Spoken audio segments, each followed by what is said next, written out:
মেয়েটা দেখতে এমনিতেই কালো ভূতের মতো, তার ওপর কত কেজি যে আটা ময়দা লাগাইছে তার হিসেব নেই।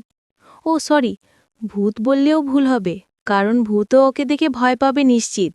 আর সেই মুহূর্তে আমার বিছানার মাঝখানে বসে আছে। ভাবতেই গা ঘিন ঘিন করছে। কোথায় আমি সুন্দরী বান্ধবী আর মেয়েদের এড়িয়ে চলেছি, তাদের চেয়েও সুন্দরী বউ পাবো বলে। আর সেই আমার ঘরে কালো কাক। ঘটনা খুলে বলি, মেয়েটার আজ বিয়ে ছিল, কালো বলে যৌতুকের টাকাও চেয়েছিল আকাশ ছোঁয়া। ওর বাবা আমার মায়ের দূর সম্পর্কের কেমন জানি খালাতো ভাই।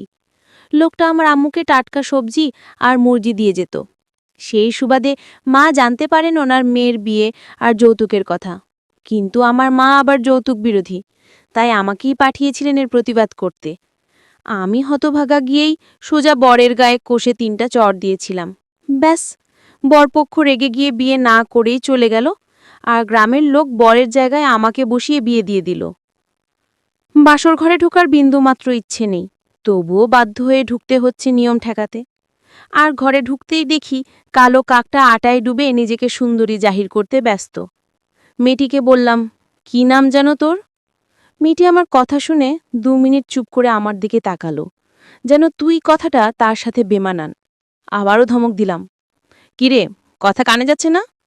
কাঁদো কাঁদো গলায় মেয়েটি উত্তর দিল, জি, নিরুপমা। আমি যেন বিদ্যুৎ শক খেলাম।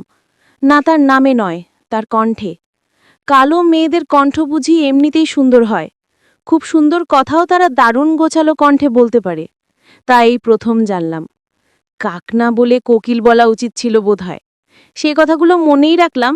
তারপর নিরুপমাকে বললাম, শোন, আমার সামনে এইসব আটা ময়দা মেখে আসবি না। আমার সহ্য হয় না, গা জ্বালা করে। তোর ওই মবিলের মতো চেহারা থেকে আটাগুলো খসে পড়তে পারলে যে ওরাও একটু প্রাণে বেঁচে যায়। আমাকে কি খুব বাজে দেখাচ্ছে? এই কাণ্ডজ্ঞানটুকুও নেই? যা, এখনই এসব ধুয়ে ফেল, আমার বমি আসছে। জি, আচ্ছা, বলেই মেয়েটা ওয়াশরুমে চলে গেল। কিন্তু আমি ভাবছি, কাজটা কি ঠিক হলো? আর তারপরেই বা আমার কি করা উচিত? এসব ভাবতে ভাবতে কখন যে ঘুমিয়ে পড়েছি তা খেয়াল নেই। না জানি মেকআপবিহীন নিরুপমাকে কি জঘন্য দেখাতো। ঘুমিয়ে গিয়ে সেটা অন্তত দেখতে হলো না। সকালে 5টার দিকে হঠাৎ ঘুম ভেঙে গেল। পায়ের কাছে কারো অস্তিত্ব টের পেলাম। চোখ দুটো মুছতে মুছতে পায়ের দিকে তাকিয়ে দেখি। পরবর্তী পর চাইলে কমেন্ট করো।